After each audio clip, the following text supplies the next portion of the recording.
आचार्य कल्प पंडित टोडरमल जी द्वारा रचित मोक्ष मार्ग प्रकाशक ग्रंथ अधिकार 7वां व्यवहाराभासी का प्रकरण। व्यवहाराभासी जीव देह की क्रिया को सम्यक चारित्र समझता है, क्योंकि व्यवहार के उपदेश इस प्रकार थे जिसके जीवन में स्वरूप में स्थिरता चलती है, वास्तविक चारित्र चलता है। उस जीव के बहिरंग क्रियाओं को, यानी उसके निमित्त से होती हुई बाहर की क्रिया और उत्पन्न होते हुए शुभ राग, इसको भी चारित्र की संज्ञा व्यवहार से दी थी।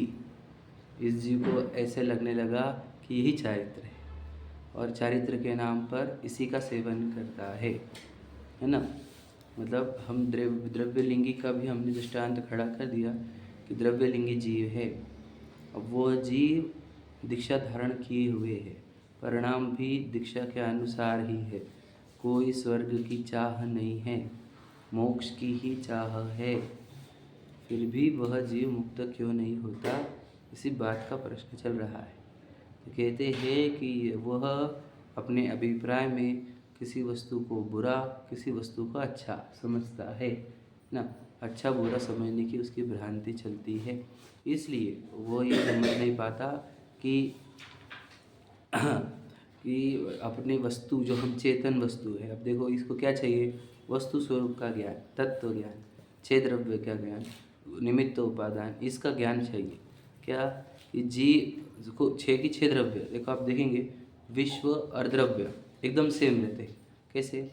विश्व बना तो द्रव्य से है ना, तो विश्व कैसा है? कब से है? अनादि अनंत है, बराबर है। विश्व को कोई चलाता है क्या?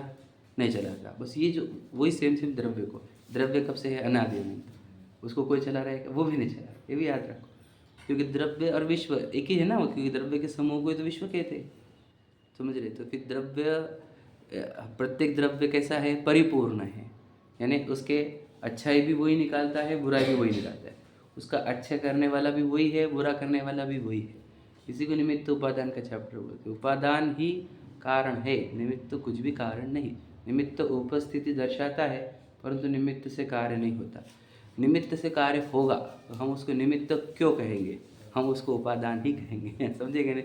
सीधी बात है। मतलब उसका शब्द ही बता रहा है, नाम ही बता रहा है कि वो कुछ करेगा नहीं, फिर भी भ्रम चलता है लोगों का कि निमित्त करता है, निमित्त ही करता है। भाई इसलिए समझ लो, निमित्त का कोई जिम्मेदार नहीं। कल भी हमने पढ़ा था, परिणाम बिगाड़ने वाला कोई और है नहीं।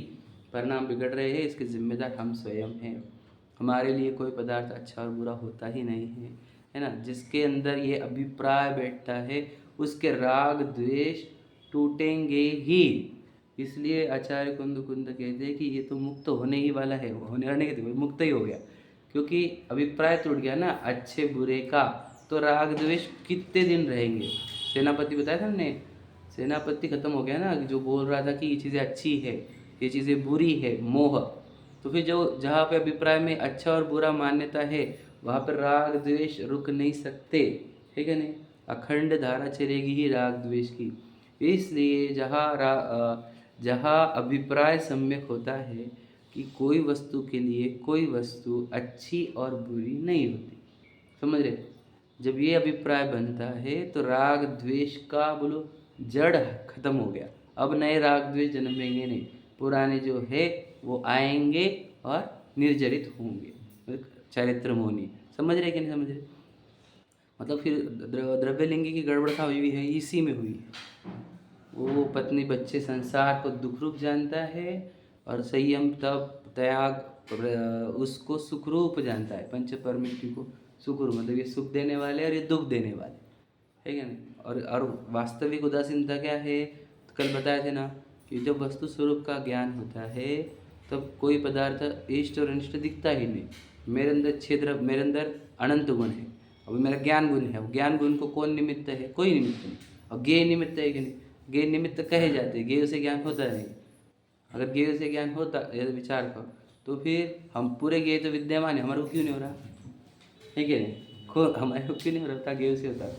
तो ज्ञेय डिसाइड, आपको इल्यूजन कितने टाइप के होते हैं कि ट्रेन सामने वाली चल रही है, हमारे तो हमारी ट्रेन चल रही। ज्ञेय से ज्ञान तो सही ज्ञान होना चाहिए ना, ठीक है नहीं? ऐसा क्यों होता है? किसी को दिख रहा है कि नहीं वो वाली चल रही है, किसी को दिख रहा है नहीं हमारी चल रही। ऐसे तो बहुत सारे इल्यूजन है आँखों के, समझे कि नहीं। तो ये ज्ञेय से ज्ञान तो वो सही होता जाते है ना। रस्सी, किसी को सांप दिख रही, किसी को रस्सी दिख रही, तो ज्ञेय से ज्ञान, तो ज्ञान भी हमारा स्वतंत्र हुआ क्या नहीं। तो वैसे ही पूरा वस्तु ही स्वतंत्र है हमारी। जिसको स्वतंत्रता का अनुभव होता है उसी के राग द्वेष टूटते हैं। हम स्वतंत्रता इसलिए बताना चाहते हैं कि तेरे अंदर से राग द्वेष हमेशा के लिए नष्ट हो जाए। कोई स्वतंत्रता स्वीकारने को रेडी नहीं है, उसके राग द्वेष टूटेंगे नहीं, याद रखना। यदि कोई निमित्त और उपादान का चैप्टर नहीं समझता, उसको कभी मोक्ष होगा ही नहीं, ये बात पक्की पकड़ लो। क्यों? क्योंकि वो अपने विकारों का कर्ता कर्मों को या कोई व्यक्ति को मानता है, तो इसलिए वो विकार कभी छोड़ ही नहीं सकता, समझे कि नहीं। मैं हमेशा दृष्टांत देता था पहले, बहुत पहले की बात। कोई व्यक्ति मोटा हो रहा है और बोल रहा है कि नहीं मेरे को बीमारी, उसकी वजह से मैं मोटा हो रहा हूँ, तो याद रखना कभी उसका मोटापा दूर होगा ही नहीं। उसको समझना होगा मेरे यहाँ पे प्रॉब्लम है, समझे कि नहीं। बीमारी से नहीं हो रहा बेटा, यहाँ से हो रहा है समझ में है। असंयम यहाँ पर है, इसलिए वहाँ पर मोटापा है, विचार समझ लो। बीमारी के ऊपर आरोप मत लगा, फिर तो सुधरेंगे ही नहीं तुम कभी, समझे कि नहीं। समझना, दोषों का कौन करता है? मैं खुद, समझे कि नहीं। मेरे दोषों का भी मेरे गुणों का भी करता मैं, तो ठीक है, कोई बुरे नहीं है। कोई अच्छे तो होंगे ना, जिसने हमारा उपकार किया भला, वो भी नहीं है। न बुरे करने वाले हैं ना अच्छे करने वाले, समझ में आया। अच्छा करता भी कोई नहीं, बुरा करता भी कोई नहीं, अच्छा बुरे करता मैं हूँ। ये अपन ने कल पढ़े थे। अच्छा उसके आगे पढ़ते हैं अपन। 244 पर पहला पैराग्राफ अपना हो गया था, बराबर है। देखो क्या कह रहे हैं, अंतिम लाइन पढ़ रहा हूँ पहले 244 के पहले पैराग्राफ की। देखो क्या लिखा है, इसलिए किसी को बुरा भला न जाने। समझ में आ गया? स्व को स्व जाने, पर को पर जाने एकदम सिंपल है। देखो सब तो आ गया इसके अंदर। किसी को बुरा जानो मत, किसी को भला जानो। स्व को स्व जानिए, मैं हूँ और ये पर है, बस। पर से कुछ भी प्रयोजन मेरा नहीं है। मतलब क्या? पर से ना मुझे सुख होगा ना मुझे दुख होगा। पर से मुझे कुछ मिलने वाला नहीं, मुझे कुछ पर को देने का नहीं। पर का कुछ कार्य मुझे करने का नहीं, कोई मेरा पर का कार्य करेगा। अब पर से क्या कनेक्शन है हमारा, बता? कोई कनेक्शन नहीं। पत्नी क्या करने वाली, हमारे सुख नहीं देने वाली, दुख देने वाली, दुख भी नहीं देने वाली। बच्चे बच्चे भी नहीं, प्रॉपर्टी भी नहीं, घर भी नहीं। सुख ना देता, दुख ना देता, समझेगा नहीं। तो उसमें मेरा सुख दुख का कनेक्शन ही नहीं है, तो मैं पर रुकूँ क्यों? प्रश्न भी आएगा ना ऐसा, फिर अंदर से आएंगे बात, अरे अपना कोई लॉजिक ही नहीं बैठ रहा है कि नहीं। तो फिर ये जो होती है वो सच्ची उदासीनता। देखो ऐसा मानकर साक्षीभूत रहे, मतलब क्या? साक्षीभूत रहे मतलब क्या? कि वो जो परिणाम रहे है छह द्रव्य, उसका ज्ञाता दृष्टा रहो, समझे कि नहीं। अच्छा बुरा मत करो। देखो हमारी तकलीफ कहाँ पर है, हम अच्छे बुरे में फंस जाते हैं, वहाँ से तकलीफ चालू होती है। अच्छे बुरा आया कि इच्छा आई, और इच्छा आई तो तकलीफ चालू हो गई, सीधी सीधी बात है। और छह द्रव्य कैसे दिखने चाहिए कि अब गरीबी आ गई तो गरीबी को झलकाओ, बुरा मत बोलो। रोग आ गया तो रोग को भी बुरा मत बोलो। निरोगता को अच्छा मत बोलो, अमीरी को अच्छा मत बोलो, समझे कि नहीं। तब तुम्हारे अंदर से तकलीफें दूर होंगी। सुंदरता को अच्छा मत बोलो, कुरूपता को बुरा मत बोलो, प्रसिद्धि को अच्छा, निंदा को बुरा मत बोलो, समझे कि नहीं। मैंने मानो मत। तो फिर साक्षीभूत रहो किसका? निंदा का भी प्रशंसा का, मित्र का शत्रु का, महल मसान, काज कंचन, है ना, निंदा तुतिकरण, समझे, अलघावतरण असी प्रहारण, इन सबके क्या कहो? साक्षी रहो। ये लिखा ना, देखो। साक्षीभूत रहने से नए कर्म तो नहीं बंधेंगे, पर जो पुराने कर्म है उसके लिए तो आत्मा में लीन ही होना पड़ेगा ना। तो साक्षी रहना ही आत्मा में लीनता है। जिससे सिर्फ जानना देखना कर रहा है और आत्मा में नहीं जा रहा, तो वो भी एक अपेक्षा से निर्जरा ही है। परिणामों में बिगाड़ नहीं हुआ ना तो तकलीफ नहीं है, समझे कि नहीं। जैसे अभी अपने को आत्मा बराबर है, आत्मलीनता नहीं हो रही है तो भी समझो संकट काल आया है। अगर आप उसमें आकुलित नहीं हुए, मतलब क्या, राग रूप और द्वेष रूप नहीं हुए, सुखी या दुखी रूप नहीं हुए, तो वो निर्जरित हुए ऐसे ही कहे जाएंगे। वहाँ पर सुखी दुखी हो गए तो समझ लेना नया बंधन हो गया। सुखी दुखी नहीं होने के लिए क्या? भेद ज्ञान करते रहो कि ये मुझसे भिन्न है, समझेंगे। अब ये हमारी स्टेज है, जब हम राग के अंश को दूर करके अपने आप में लीन हो जाएंगे, वो मुनिराज की स्टेज है। अभी आप क्या कर सकते हो? किंचित भी सुखी और दुखी नहीं हो उस सिचुएशन में, तो फिर क्या होगा? इससे आपके अंदर के बोलो अंदर पुराने कर्मों की निर्जरा हो जाएगी, समझे क्या नहीं। क्यों? क्योंकि हमने, देखो मैं बताया था ना, वो जो सिचुएशन आई है वो क्या है? फल है। किसके? कर्म के पेड़ का। फल से नया पेड़ बनता है कब? फल के बीज में से, बराबर है। बीज कब आता है? जब फल को खाया जाएगा, समझ में है कि नहीं? फल को खाया जाएगा तो बीज आएगा, बीज से नया पेड़ होगा, बराबर है। तो फल को खाना मतलब क्या बोलो? कि पुरानी सिचुएशन आई पूर्व कर्म की वजह से, उसमें हर्षित हुए या दुखी हुए, तो इसका अर्थ होता है फल को खा लिया, भोग लिया फल को, समझे कि नहीं? कर्म फल भोग लिए हमने, समझे कि नहीं समझे? अगर हर्षित नहीं हुए और दुखित नहीं हुए तो कर्म की निर्जरा हुई, हमने बिना भोगे तो भोगा ही नहीं, तो बीज आए ही नहीं, बीज आए तो नया कर्म बंधन नहीं हुआ। कितने सही दृष्टांत, समझे कि नहीं? जुड़ान होगा ऐसा तो होगा ही, लेकिन कुछ ना कुछ तो होएगा। नहीं, तत्व ज्ञान से, भेद ज्ञान से जुड़ान नहीं होता, समझे कि नहीं? मैं आपको सच बता रहा हूँ। अब समझो, मान के चलो, अब देखो हमारे पास वहाँ पे नए नए लोग आ रहे हैं सुनने को, तो एक व्यक्ति है जिसका कम से कम 3-4 साल से हाथ बहुत दुख रहा है, इतना तकलीफ है, सब ट्रीटमेंट हो गई, सब हो गई, पेन कम ही नहीं हो रहा, ठीक है। और स्वाध्याय की 10 लक्षण के बाद अपने स्वाध्याय से जुड़ गया एकदम अच्छे से एकदम। तो फिर अब वो बोलता है कि आज दर्द भी उतना है लेकिन महसूस कम होता है समझे कि नहीं? अजीमानी पढ़ के भी उसको 2-4 महीने नहीं हुए। ऐसा है क्या? वो दिखता है कि दर्द है लेकिन कर्मों का ही समझ में आने लग जाता है, तो उतनी तकलीफ कम हो गई, उतनी तकलीफ कम हो गई मतलब उतना बंद कम हो गया, समझे कि नहीं? अभी शुरुआत की स्टेज है। अब आप जैसे तत्व ज्ञान में उतरेंगे कि तो मिट्टी का है और पूर्व पाप कर्म के उदय है, जो ऐसा देखता है ना उसको इतनी कम तकलीफ होती है कि नहीं के बराबर ही। तो उसको तत्व ज्ञान अच्छा होना चाहिए, मतलब क्या, वो सिचुएशन में ये नहीं दिखना चाहिए कि देखो मैं बीमार हुआ, मुझे बुखार आ गई, ये नहीं दिखना चाहिए। ऐसा दिखना चाहिए मैं जीव हूँ, पूर्व कर्म से इस शरीर में बुखार का परिणमन हो रहा है, इसमें से भी शरीर के टॉक्सिन्स निकल रहे हैं।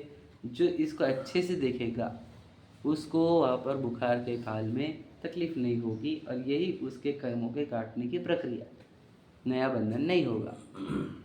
तो इसको क्या चाहिए कि आप मोह में मत आओ, मतलब क्या, मैं जीव हूँ इससे हटकर मैं विशाल हूँ इसमें आ गया आप, तो आप मोह में आ गए तो आपको बंधन होगा ही। आप बोल रहे हैं ना कि कैसे नहीं होगा, क्या कि रिएक्शन ना हो, या अब क्या बोले वर्ड, जुड़ान ना हो, ऐसा कैसे संभव है? तो याद रखना, यदि शरीर को मैं मानता हूँ तो जुड़ान असंभव है, मतलब जुड़ान को हाँ होगा ही होगा, समझे कि नहीं?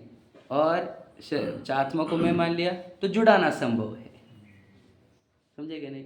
मतलब कहाँ काम करना होगा ये देखने में, क्या कि मैं हूँ कौन, अगर इसमें ताकत लगे भूमिका के ऊपर निर्भर नहीं करता, जैसे ऐसे जाएगा जब तो हाँ, तो जितना आप तत्व ज्ञान करके स्वयं को पहचान लोगे उतना ही। फिर याद रखना, पहला काम ये नहीं करना है कि मैं जुड़ूँ, नहीं, पहला काम ये करना है कि मैं कौन। समझ में आया क्या? बहुत इंपॉर्टेंट बात है ये। तो जुड़ना नहीं, वो चारित्र वाला अंग है, राग द्वेष रूप ना हो जाए, वो चारित्र वाला अंग है। तो ये पहले श्रद्धान का कार्य करना पड़ता, क्या कि मैं हूँ कौन। इसमें अगर मेहनत हो गई तो ही वो आप जुड़ने, नहीं जुड़ने वाला पुरुषार्थ कर सकते हो। यदि यहाँ पर ये मेहनत नहीं हुई कि मैं जीव हूँ, तो आप जुड़ोगे ही, कोई छोड़ नहीं सकता आपको, कोई रोक नहीं सकता, समझे क्या नहीं? किससे? जुड़ने से। क्यों? क्योंकि आप मान रहे हो शरीर हूँ मैं, और आप बोलोगे कि मुझे जुड़ना भी नहीं है, ये कैसे संभव है? समझे क्या नहीं?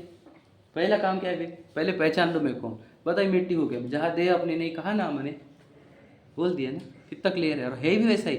इसका देखो कौन सा भी पार्ट जानने रहा, अभी देख लो आप, ये बाल ना, आप इस ये ना, ये कौन सा पार्ट जान रहा है बताओ भला? एक भी तो पार्ट जानता नहीं इसका। जड़ तो है ही, जड़ेश्वर, समझे कि नहीं? अब चेतन है, समझे कि नहीं? तू चेतन और देह अचेतन, यह जड़ तू ज्ञानी, मिले अनादि यतन त बिछड़े, जो पय और पानी, रूप तुम्हारा सबसो न्यारा, भेद ज्ञान करना, मंगट इसी यतन से एक दिन भव सागर तरना। अरे कितना सुंदर लिखा हुआ है, समझे कि नहीं? तू चेतन और देह अचेतन बोला है, देखो, यह जड़ तू ज्ञानी। तो ये हम ये वाले काम को हम पीछे हटते हैं, क्या कि नहीं मैं को ये नहीं, फिर चारित्र नहीं, मुझे कुछ भी जुड़ान नहीं करना, मुझे राग द्वेष नहीं। बेटा, राग द्वेष नहीं करने तो पहले ये पहचानना होगा कि मैं कौन हूँ। आप चेतन स्वीकार लो, आपकी पूरी याद रखना, मैं चेतन हूँ, ये विश्वास करने पर मुझे पूरी दुनिया अच्छी बुरी है ही नहीं, मुझे सिर्फ झलकाना है, तो आपके अनंत राग द्वेष तो यही रुक जाते। कौन से? कि मैं चेतन हूँ ये स्वीकारने पर। अब कोई मैं चेतन हूँ ये स्वीकारने में डिले करे और बोले कि राग द्वेष ना हो, ये त्रिकाल में संभव नहीं है। तुम दबा सकते हो, नष्ट नहीं कर सकते, क्योंकि अंदर देखो क्यों, क्योंकि अपने आप माना नहीं कि मैं चेतन, अपने माना है कि मैं ये शरीर हूं। अब कोई चीज़ें तुम्हारे को अच्छी मान्यता में रहेंगी कि ये चीज़ें अच्छी वाली है और ये चीज़ें बुरी वाली है। आपकी अच्छी और बुरी वाली लिस्ट, इष्ट और अनिष्ट कल्पना वाली लिस्ट बहुत बड़ी होगी, और उससे राग द्वेष ना हो ये असंभव है। क्या कह रहे समझे क्या? बहुत गहराई से समझना। यदि आपने इस स्वीकार किया कि मैं जीव हूँ और मैं चेतन हूँ, मुझे सिर्फ झलकाना है, तो झलकाने वाला हूँ ये स्वीकार करते ही आपकी अच्छे पने की और बुरे पने की जो लिस्ट है वो जीरो हो जाती है। और ये जीरो होने पर राग द्वेष आपके टिक नहीं सकते। याद रखना, कुछ पुराने गलतियों के कारण, हमारी कमजोरी के कारण हम उस ज्ञान दर्शन भाव में टिक नहीं सकते, कभी हम बिखर जाते, बाहर आ जाते, तो उससे देर आएंगे राग द्वेष, ज़्यादा देर नहीं आ सकते। इसी को अनंतानुबंधी की कषाय चली गई बोलते। अब जो कषाय हो रही वो अप्रत्याख्यान प्रत्याख्यान संचलन की, कब मैं चेतन हूँ ये स्वीकारने पर ही, और कोई ऑप्शन नहीं है। इसलिए पहला काम मैं कौन हूँ इसकी पहचान करना। समझेगा नहीं? समझ में आ रहा ना? क्लियर है कि नहीं? राग द्वेष का नाश करने की भी ओरिजिनल प्रोसीजर यही है, दूसरी कोई प्रोसीजर है ही नहीं। बहुत से लोग मैं चेतन हूँ ये समझने के लिए कोई पुरुषार्थ नहीं करते, राग द्वेष नष्ट करने के लिए प्रतिज्ञाएं, प्रतिमाएं, अणुव्रत, महाव्रत ले चुके हैं, और उनके राग द्वेष खत्म नहीं हो रहे। अब रो भी वही रहे, राग द्वेष खत्म क्यों नहीं हो रहे? भैया तूने सही प्रक्रिया फॉलो नहीं करी ना, जो प्रोसीजर थी उसकी, कि पहले चेतना स्वरूप आत्मा को जानना, उसका स्वीकारना, उसका ग्रहण करना, है ना, और फिर इष्ट अनिष्ट कल्पनाएं तोड़ना, है ना, और फिर अपने ज्ञान दर्शन स्वभाव में रहना। तो बताया ना कली कि बस ज्ञाता दृष्टा रह जाऊँ, मद मत्सर मोह विनश जाए, ऐसी भावना चलती तुझे ज्ञान दर्शन रूप रहूँ में। तो ज्ञान दर्शन रूप आत्मा को जानता ही नहीं, तो ज्ञान दर्शन रूप रहेगा कैसे? सही है कि नहीं? चेतना स्वरूप आत्मा को जानता नहीं, चेतन रहेगा कैसे? समझे कि नहीं? मोह नींद से उठ रहे चेतन तुझे जगावन को, समझ में क्या? सीधी सीधी बात है, जागो। क्या धर्म क्या है पता है आपको? व्हाट इज धर्म? बस सोए हुए को जगाना, इतना ही धर्म है, और कुछ भी नहीं। जो सोया हुआ है चेतन, उसको जगाओ कि तू चेतन है, शरीर नहीं। अब हम बहुत पढ़े और हम जाग ही नहीं रहे हैं, तो कुछ फायदा नहीं पड़ के पढ़ा के भी। जागना, अपनी चेतना को जागृत करना। अरे ये अपन है थोड़ी, ना अपन है, ना अपली है, ना कोई अच्छा है, ना कोई बुरा है, ये सब भ्रम है, ये इल्यूजन नहीं है। समझे क्या भैया? जिसको ये इल्यूजन पता चलता है, उसकी चेतना जागृति होती है, उसी को धर्म कहा जाता है। हम चेतना जागृति नहीं करेंगे, हम जागेंगे ही नहीं और बोलेंगे नहीं मुझे जिनवानी पढ़नी बेटा, तो राग द्वेष नहीं रुकेंगे, मोह नहीं छूटेगा, इल्यूजन से बाहर आएगा ही नहीं, भ्रम में ही जीता रहेगा। समझ में आ रहा है? जागो, हम तो ही कह रहे जागो।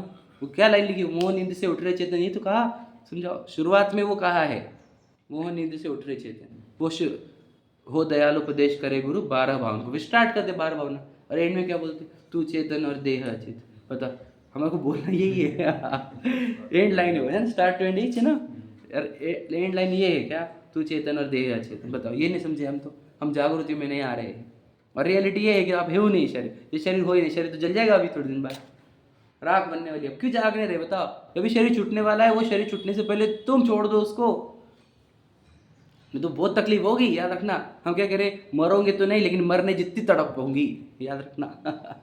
मरते तो हो नहीं, लेकिन तड़प तो पूरी मरने जितनी ही होगी, यदि हमने शरीर से वेद ज्ञान नहीं किया तो। याद रखना, तड़प तड़प के मरेंगे। और सादी गंदी भाषा में बोलूँ तो कुत्ते की मौत मरेंगे, बुरा मत लगने देना, क्योंकि तुम समझ नहीं रहे हो कि मैं शरीर नहीं हूँ, तुम मैं जी हुई समझ नहीं रहे हो।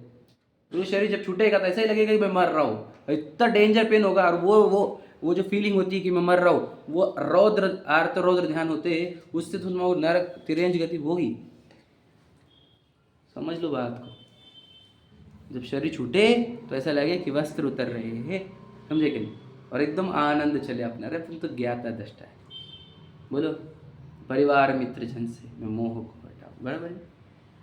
बोलो, यही तो बोल रहे हम तुम। हाँ, मोह बता, और बहुत सारे लिखा है उसमें, पढ़ लेना अच्छे से, ठीक है? चलो पढ़ते।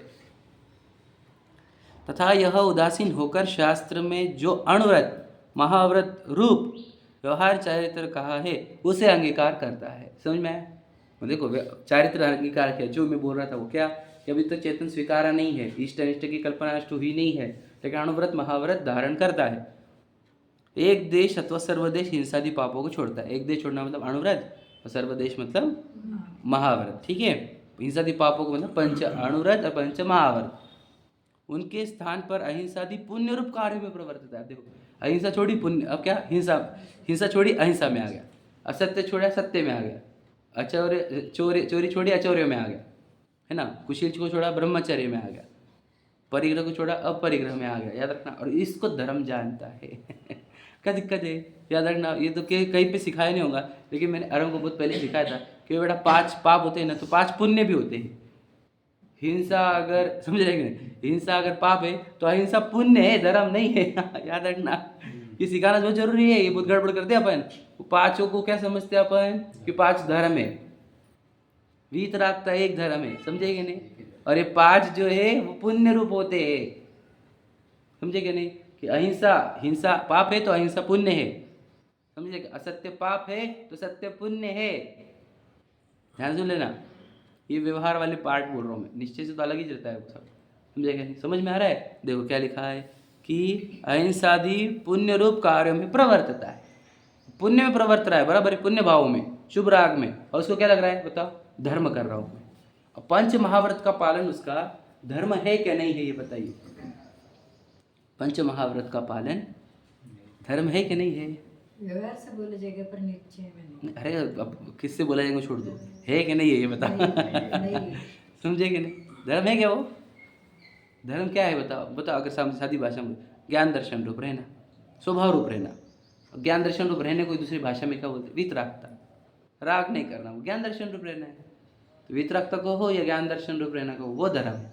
पंच महाव्रत रूप रहना ये क्या है, शुभ राग है, समझे कि नहीं। ये वीतरागता नहीं है, इसलिए स्वभाव नहीं है, इसलिए धर्म भी नहीं है। गहराई से समझना इसको, बहुत गहराई से बने। ये नहीं समझेंगे तो कभी समझेंगे नहीं धर्म क्या होता है, वीतरागाय नमः क्या होता है, समझेंगे आप, इससे बात समझेंगे। वो पंच महाव्रत तो धर्म समझ रहा है, वो क्या है, शुभ राग है वो, समझे कि नहीं, पुण्य है। देखो लिखा है, तथा जिस प्रकार पर्यायाश्रित पाप कार्यों में अपना कर्तापना मानता था। मैं समझ में क्या कि मैं पाप करता हूँ, मैं तो इधर जाता हूँ, मैं तो उधर जाता हूँ, पहले वो मानता था। अब क्या मान रहा है, उसी प्रकार अब पर्यायाश्रित पुण्य कार्य में अपना कर्तापना। नहीं, मैं तो पहले तो हिंसा करता था, अब मैं अहिंसा पालन करता हूँ।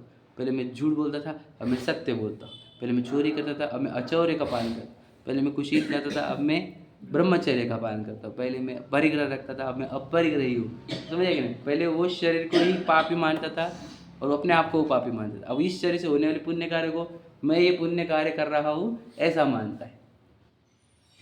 कठिन है समझना थोड़ा सा। ये टोडरमल जी की खासियत है, एकदम सूक्ष्म बताते हो, हमारे लेवल के ऊपर चल जाता है वो, समझे कि नहीं। मतलब पर्यायाश्रित मतलब क्या, देह पुण्य रूप कार्य करता है, इसको लगता है कि मैं कर रहा हूँ। ये दूसरे ढाल में आपका चल रहा है, देखो बच्चों का क्या, तन उपजत अपनी उपज जान, तन से आपको नाशमान रागा, समझे ये वाली बात। तन के ही उपजने को मतलब क्या, सीधी सीधी मतलब क्या, तन के पाप कार्य को मैं पापी मानता था और तन के पुण्य कार्य को मैं पुण्यवान ऐसा मानता, समझे कि नहीं। उसमें लिखा है कि मैं सुखी दुखी, मैं रंग कराओ, मैं रोधन ग्रह गोधन प्रभाव, मेरे सुतती मैं सबल दीन, बेरूप सुबह मूरख प्रवीण, समझे कि नहीं। ये सब देह की ही तो क्रिया है। अब इसको क्या लग रहा है कि ये मेरी, तो पाप, पहले मैं पाप करता था अब मैं पुण्य करता हूँ, पहले मैं पाप करता था अब मैं पुण्य करता हूँ। तो समझाने ना फिर इस बात को कि पाप और पुण्य ये दोनों जो है ये कार्य देहाश्रित है। फिर आप बोलेंगे कि फिर ऐसा क्यों होता है, याद रखना मेरे अंदर अशुभ राग घटकर शुभ राग होने पर देह में वो क्रिया चलती है। याद रखना मेरे राग से उनका निमित्त है, समझे कि नहीं। मैं पहले हिंसा का राग करता था, अब मैं अहिंसा का राग करता हूँ, इसलिए वो देह की क्रिया चेंज हुई है। ये गहराई से समझना, वो देह की क्रिया चेंज हो रही है, उसको क्या लग रहा है कि मैं ये कर रहा हूँ, ब्रह्म है वो, समझे कि समझे। ध्यान सुनना, बहुत गहरी बात बता। क्या कहा कि हमारे राग चेंज हुए, पहले हम हिंसा के राग करते थे, अब हम अहिंसा के राग कर रहे हैं। हमारे राग चेंज हुए हैं तो उसके कारण देह की क्रिया भी चेंज हुई है, समझे क्या। अब पहले वो ये मानता था कि ये अशुभ राग, देखो उसको आत्मा हो राग है ये तो पता ही नहीं था, तो उसको लगता था ये हिंसा के कार्य करता था पहले में, अब मैं अहिंसा के कार्य करता हूँ। अब दोनों केस में समझने रहा कि ये देह की क्रिया रिफ्लेक्शन है किसका, अंदर के राग का, समझे कि नहीं। गहराई समझता नहीं ना वो, उसकी सूक्ष्मता नहीं इसके अंदर, देह की क्रिया के लेवल पर ही है। परिणामों में क्या चल रहा है, शुभ राग आ गया। अब ये शुभ राग धर्म है क्या, तो उसको सोचो शुभ राग तो छोड़ दो, वो देह की क्रिया को ही धर्म मानने लगे। ये शुभ राग भी धर्म नहीं है, क्या समझे, थोड़ा समझने की कोशिश करना। देह की क्रिया ही धर्म, मैं धार्मिक हो गया क्योंकि मैं तो अब पहले मंदिर जाता है, जब मैं मंदिर जा रहा हूँ, पहले स्वाध्याय थोड़ी करता था, अब स्वाध्याय करता हूँ, तो बेटा तो वापस वही हो गया, देह की क्रिया से मानने लगे खुद को। यहाँ पे जो राग हो रहा है शुभ राग, वो भी अपन नहीं है, गहराई समझना होगा, वो सूक्ष्मता चाहिए इसको, समझे क्या। तो हम बेसिस है ना, अरे हम तो पहले ऐसे थे, अब तो हम ऐसे हो गए समझे कि नहीं, ना तो पहले वैसा था ना तो अब ऐसा है, ये बात याद रखो। वो भी राग था इसलिए शरीर ऐसा परिणमता था, समझे कि नहीं। अब ये वाला राग है तो शरीर ऐसा परिणम रहा है, ना तुम वो थे ना तुम ये है, समझे कि नहीं। राग में डिफरेंस पड़ा है। अब वो राग जो अब शुभ राग हुआ है उससे भी वेद ज्ञान करो, ये भी धर्म थोड़ी हमारा। ये तो ज्ञाता दृष्टा हो, इस राग को जानने वाला और इस देह की क्रिया को भी जानने वाला। गहराई से समझना इसको, नहीं तो समझोगे नहीं तो गड़बड़ कर दोगे। सूक्ष्मता चाहिए इसको, समझ रहे कि नहीं। और याद रखना, फिर बोल रहे ना अरे इतना उगड़ किसके समझेगा, इसी को तो बोल रहे हैं हम, चेतना जागृत करना। सुप्त चेतना देख नहीं सकती इस चीज़ों को, क्या कहा, क्या समझे कि नहीं। जागना, जागना इसी को कहते हैं। क्या कह रही है, देह की क्रिया थोड़ी हूँ मैं, समझे कि नहीं। अकर्ता और भोक्ता आत्मा कहा ना, जो करता है वो ज्ञाता नहीं कहा ना, तो देह की क्रिया का कर्ता मान रहे हैं, तब हम सोए हुए हैं, भ्रम में है, समझे कि नहीं। हम मोह की नींद में है। जागो, हम तो वही देख, जागो जागो, क्या मान रहे हो, तो देह की क्रिया मानते हो खुद को। अभी शुभ राग हो रहा है, शुभ राग हो रहे, वो भी अपने भाव नहीं है, औदैहिक परिणाम है। वो कर्म के उदय के निमित्त से उत्पन्न हुआ परिणाम है, समझे कि नहीं। वो मेरा स्वभाव नहीं है, ज्ञाता दृष्टा मेरा स्वभाव है, जानना देखना। तो यहाँ पे मुझे अशुभ भाव आए, शुभ भाव दोनों भी मेरे नहीं है। पहले मुझे गंदे भाव आते थे, अब मुझे अच्छे भाव आते। ये अच्छे भाव जो तू बोल रहा है वो भी तेरे भाव नहीं है, ये बात समझ लेना अच्छे से। पहले पर स्त्री की बात, अब स्व स्त्री की आ रही, स्व स्त्री भी अच्छे भाव नहीं है ना। पहले अशुभ राग आते थे, शुभ राग आ रहे, शुभ राग भी अच्छा नहीं है। क्यों कैसी बातें कर, हाँ वीतराग धर्म है हमारा, समझे कि नहीं। ये भाव नहीं मेरा धर्म, याद रखना। ये भाव क्या है, कर्मों के उदय के निमित्त से उत्पन्न हुए हैं, पर द्रव्य को लक्ष्य से उत्पन्न हुए, देवशास्त्र गुरु के आकर्षण से उत्पन्न हुए, समझे क्या। तो जागो, हम कह रहे हैं सोए मत रहो अभी प्रमाद में तो ये रहता है, बोलो मादकता क्या हो जाता है, यहाँ से जाएगा, अब यहाँ से जैसे जाएगा वो जो धारण किया है अपने नित्य देर सुनने के वक्त चेतना, उस चेतना एकदम सुप्त हो जाती है। अब वो चलाने में, गाड़ी चलाने में, खाने में, बातें करने में गया चेतना, वापस सो गई। सही कि नहीं भैया ये जगह हम जगह नहीं, कोई बुलाते आपको, ठीक है, तुम आप ऐसे भागने की कोशिश करते हो जा सोने के लिए, जागो, ये तो यही मौका है। देखो कहाँ बोला जाएगा कि हम ये नहीं कर रहे, ये शरीर में नहीं हो, कहाँ बोला जाएगा। और सोचो, मतलब और कहीं है ही नहीं है, वापस सब सुलाया जाएगा, पिलाया जाएगा, पी, समझेगा। मैं शराबी तू शराबी, झूम बराबर झूम, समझेगी नहीं। सब एक में कुछ शराब पिला रहे थे, चाहिए ही लिखा हुआ है जिनवानी में, क्या लिखा है बोलो, ठगों की टोली कहा है परिवार को, तन कारागृह वनिता बेड़ी परिजन जन रखवारे, ऐसे लिखा है। तन को कारागृह कहा, वनिता को बेड़ी कहा, और परिजन जो कहे वो रखवारे है, तू जेल में से ना छूटे इसके। शराब पिलाते एक में को सब लोग। विचार करो, जागने के लिए आए हैं हम यहाँ पर जागो, हम जागे नहीं, अरे सोते हुए आए थे, सोते हुए चले जाएंगे, चलेगा क्या। हम भ्रम में आए थे, जन्म लिए थे, और भ्रम से चले जाएंगे क्या, नहीं, हम तो भ्रम में नहीं जाएंगे, समझे कि नहीं। क्या लाइन लिखे लिए, दौल समझ सुन चेत सयाने, काल व्रथा मत खोवे, यह नरभाव फिर मिलन कठिन है, जो सम्यक नहीं होवे, समझे कि नहीं। यह मानुष पर्याय सुकुल सुनिवो जिनवानी, यह विधि गए न मिले सुमणि जो उदधि समानी, समझे कि नहीं। क्या लिखा है, समुद्र में ये रत्न ढूंढने जैसा अवगढ़ काम है, वापस से मनुष्य पर्याय लाना, ये जैन कुल लाना और जिनवानी सुनने को लाना, वापस से ये ऐसा काम है जैसे एक समुद्र में से एक हीरा ढूंढना हो। तो कैसा, कितना टाइम लगेगा, उतना टाइम लगने वाला है, याद रखना। वो भी बहुत छोटा दृष्टांत है, उससे भी बड़ा टाइम लगने वाला है। तो जागने, अगर हम जागे नहीं तो बहुत डेंजर हो जाएगा। जागो, ठीक है, पढ़ते देखो। तो पहले पर्यायश्रित पाप कार्यों में अपनापना मानता था, कर्तापना मानता था, उसी प्रकार अब पर्यायश्रित पुण्य कार्यों में अपना कर्तापना मानने लगा। इस प्रकार पर्यायश्रित कार्यों में अहम बुद्धि मानने की समानता हुई।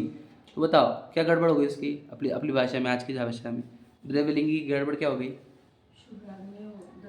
हाँ बराबर, मतलब क्या, मतलब अभी जो बोल रहा मैं वही, कर्तापना हटाना। हाँ मतलब क्या, बराबर बोल रहे हैं आप, दोनों उत्तर सही बोलो। पर का करता है हाँ बराबर मतलब क्या, खुद को नहीं समझा। बराबर मतलब क्या, वही अभिप्राय क्या? बराबर मतलब क्या, जागा नहीं।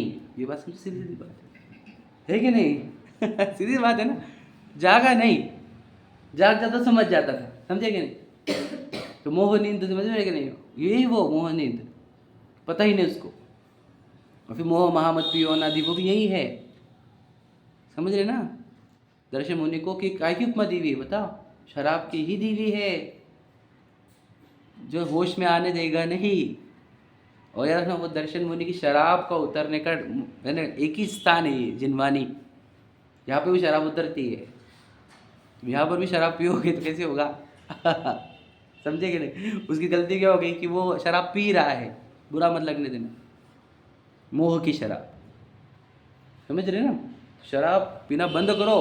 देखो जैसे मैं जीवों को मारता हूँ, मैं परिग्रहधारी हूँ, इत्यादि रूप मान्यता थी, बराबर है, पहले कि मैं हिंसा करता हूँ, मैं परिग्रहधारी था।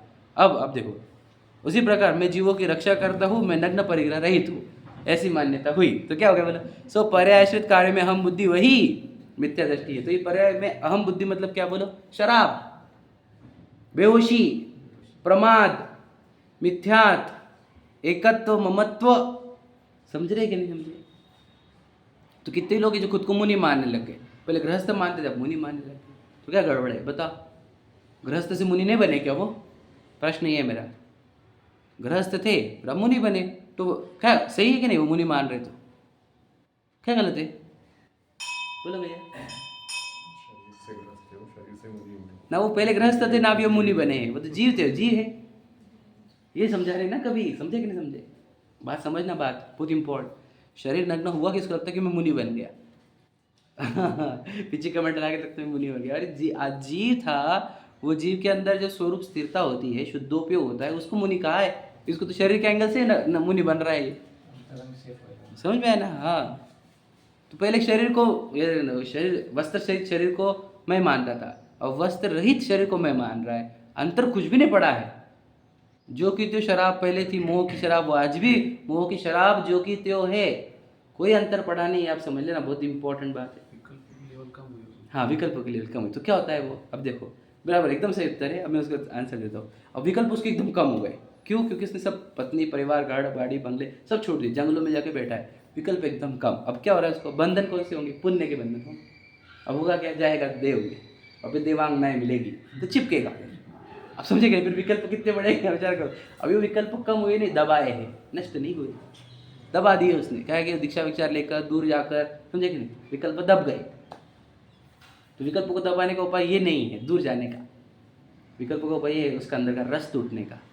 वो मूल्य कुछ भी अच्छे नहीं है, समझ में आ रहा है ना आप? ये तो एकदम सही, बहुत एकदम लॉजिकल है, और बहुत उपकार है हमारे ऊपर कि हमारे को मोक्ष में प्रकाशक मिल गया, समझे कि अगर नहीं मिलता हम कहे सच में नहीं समझ सकते थे। जो आचार्य कुंद का समय सार जी मिल जाना और ये मोक्ष मार्ग प्रकाशक मिल जाना, ये हमारे अनंत भाग्य की सूचक है। ये जिसने अंदर उतारा उसको तो निहाल होना ही होना है। तो कहना क्या है कि वो शरीर रहित, वस्त्र रहित शरीर को मैं मान रहा है, पहले वस्त्र सहित शरीर को मैं मानता था। तो क्या अंतर है? कोई अंतर नहीं है। आप बस बाहर से देख रहे हो कि पहले वस्त्र थे और वस्त्र रहित हुए। आप अंदर से देखो, पहले अभिप्राय यह था कि मैं शरीर हूँ, और अभी भी अभिप्राय यह है कि मैं शरीर। मतलब जो शराब थी, जो मोह था, दर्शन मोह, तो पहले भी था और आज भी है। तो क्या अंतर पड़ा? बाहर से देखने वाले बोलते करो पूरा तो पूरा छोड़ दिया, और हम बोलते हैं कुछ भी तो नहीं छूटा। क्या छूटा? समझे कि नहीं भैया? कुछ भी नहीं छूटा, क्योंकि वही पहले देह में थी और अभी भी देह में हूँ। इसलिए ना तब जग रहे थे ना अब जग रहे हैं। तो तब भी सोया हुआ था, अब भी सोया हुआ है, समझे क्या नहीं? तब भी सपने देख रहा था कि मैं शरीर, और अभी भी सपने देख रहा है कि मैं शरीर। तब भी शरीर से भिन्न था, आज भी शरीर से भिन्न है। आज तक हम शरीर से कभी जुड़े ही नहीं है, समझे कि यह जड़ तू ज्ञानी बोल रहे ना हम, मोह नींद से उठ रहे चेतन बोला है ना। विचार करो, क्यों जागता क्यों नहीं? इसे उपशम बोला ना आपने, पर उपशम सम्यक्ता नहीं बोलते हैं। नहीं, सम्यक तो हुआ ही नहीं उसको, सम्यक तो हुआ ही नहीं। हो जाता द्रव्यलिंगी उलट बोलते हैं हम उसको, भावलिंगी बोलते हैं ना, सातवा गुण से बोलते हैं ना हम तो इसने उपशम किया और आदेश का किया, वो तो आगे वाला है। वो सम्यक तो होने के बाद वो उपशम श्रेणी और शपथ श्रेणी होती है। सम्यक दर्शन के बाद वाला काम है वो, यहाँ पर नहीं है वो। यहाँ पर तो दर्शन मुनि का उपशम की बात चल रही है। दर्शन मुनि का क्या चल रहा है? उदय चल रहा है। उदय चल रहा है मतलब मिथ्यात्व चल रहा है। मिथ्यात्व चल रहा है मतलब कि शराब पी रहा है ना अभी भी पूरी। तो तो आपने उपशम बोला, वो किसका हो किया? दबा, कषाय को दबाता है थोड़ा सा, मतलब क्या, वैसे वो नहीं बोला मैंने, उपशम वर्ड यूज ही नहीं किया, दबाया बोला मैंने। अब उपशम पकड़ लो उसको। नहीं, एक बार बोले आप उपशम शब्द बोले। ठीक है, बोला भी होगा, शब्द मत पकड़ने में, भाव पकड़ने में, ठीक है। बोलना है कि दबा रहा है कषाय को, तो कषाय दबेगी थोड़े दिन, मतलब तुम चले गए, डिस्टेंस कर लिया तुमने, तुम जंगलों में चले गए, दिशा ले ली, तो तुम्हारी कषाय भी थोड़े दिन तो कम दिखेंगे, विकल्प कम दिखेंगे आपको, पर वो जैसे ही छूटेगी शरीर, हो जाएंगे स्वर्ग में, तो पूरे वापस इतने वो मल्टीप्लिकेशन में हो जाएंगे सब, बहुत हो जाएंगे, तो वो दबेगा नहीं कुछ, समझे क्या? दबाना मतलब हम दबाते नहीं, क्या समझ, आज क्या अष्टमी आज कुछ भी नहीं खाना, तुमने दबाया है, अंदर तो पूरा चल रहा है कि मुझे चाह नहीं, कल खाऊंगा। हाँ, काम नहीं जरा करो, बाल तब बोलते जिसको, वो ये टाइप का है वो, समझे ना? इससे कोई फल नहीं होगा, वापस स्वर्ग में चिपक जाएगा वो, सब उन भोगों से लिप्त हो जाएगा, समझेगे नहीं? उसका वो, इसलिए क्या करना होगा, मतलब हम चेतन है ही विकार, जागना फर्स्ट काम है हमारा, और बाद में एक बार जाग गए ना, फिर बोलना थोड़ी पड़ता है कि इधर मत, इधर जंप मत मार और इधर गिरेगा, कुछ नहीं, वो जाग गया ना, अब वो समझ जाएगा क्या किधर जाना है और किधर नहीं जाना है, समझ में आ गया? दिक्कत क्या है, सिर्फ जगाना ही सबसे इंपॉर्टेंट काम है। बोलो जन जागृति अभियान, यही है वो जिनवानी जन जागृति अभियान, चेतन जागृति अभियान, यही जिनवानी, चेतन जागने रहे ना, तो जिनवानी के सामने भी आके जगने रहे। बहुत तकलीफ है इस बात की, सिखाने वाले भी, मैं सिखाने वाला हूँ, मैं जागने रहा हूँ, तो फायदा क्या होता? जागना होगा, चेतना में आओ, समझे कि नहीं? अचेतन शरीर को मैं मत मानो। पहले मैं गालियाँ देता था, अब मैं जिनवानी सुनाता हूँ, तो वही काम हो गए, सेम टू सेम, समझे कि नहीं? वही सेम टू सेम। पहले तो मैं ऐसा साधारण था, अब तो मैं वक्ता हूँ, जिनवानी सिखाता हूँ, तो बेटा तू भ्रम में ही है, तो देह का मैं करता, अभी मैं मानता है, जागा नहीं तो अभी तक, समझे कि नहीं समझे? जागो, ये कह रहे हैं। चलो, सहजानंदी